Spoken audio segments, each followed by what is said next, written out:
What is up, everybody? It's Mr. Z here, coming at you with a video for today. And for today's video, what it's going to be about is just some XR2 gameplay. And what I'm going to talk about is which gun is better, the XR2 or the M8A7. These are both burst assault rifles in Black Ops 3. There's a lot of debate over which one is better, so I'm going to give you guys my opinion.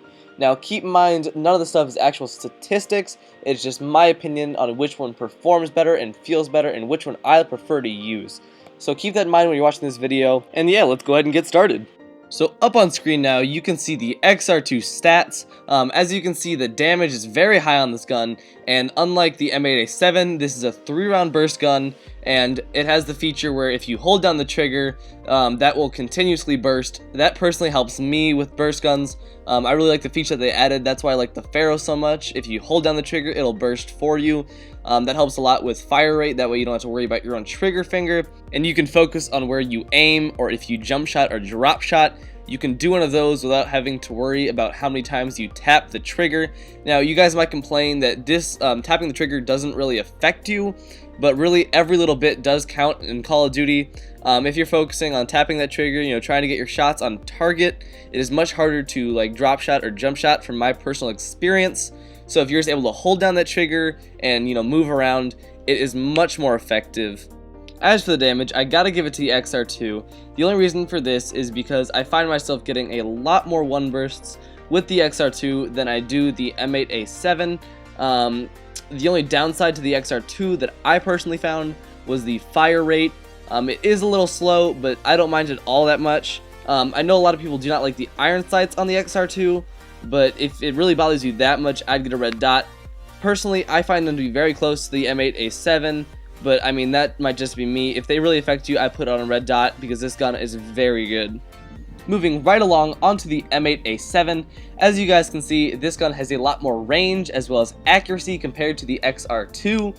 But instead of the XR2, it has a 4-round burst, while the XR2 only has a 3-round burst. The one place that the M8A7 falls off is in its damage. It has a lot less damage than the XR2.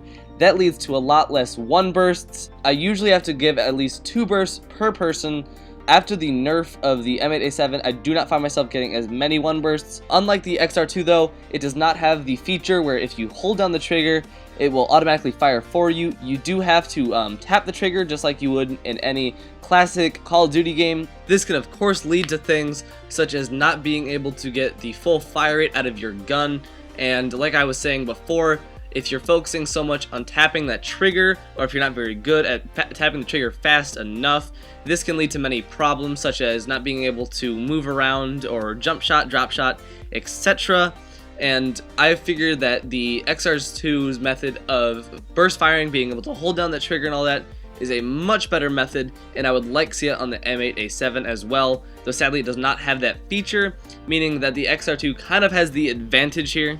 Now, going back to the XR2's 3-round burst versus the M8A7's 4-round burst, I still feel that the XR2 has much more power behind those 3 bullets than the M8A7. It is true that the M8A7 is putting out 1 more bullet, but I feel like it just doesn't make up for the damage that the XR2 has.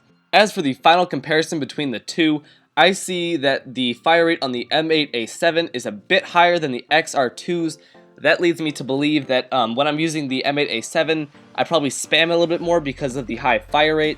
So I'm going to give the advantage to the XR2 due to this one reason, that when you're using the M8A7, you go through ammo a lot quicker because you're firing more, and the more you fire on a burst gun, the higher the recoil, meaning the XR2, even though it has a lower fire speed, it will be able to get more shots on target because of less recoil, and then at the same time conserve you ammo. So in conclusion, I of course think that the XR2 is a better burst gun.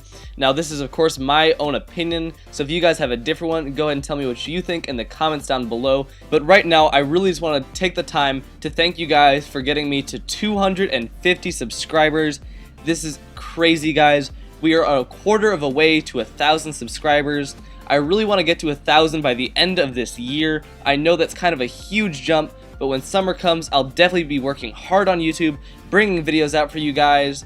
But this is a crazy milestone, a quarter of a way to 1,000, especially in only 3 weeks. I really want to thank you guys for the support, and all of you that have commented, liked, and all that good stuff. So I really hope you guys enjoyed this video. So please like, subscribe, share this video with your friends, and as always, peace out, everybody.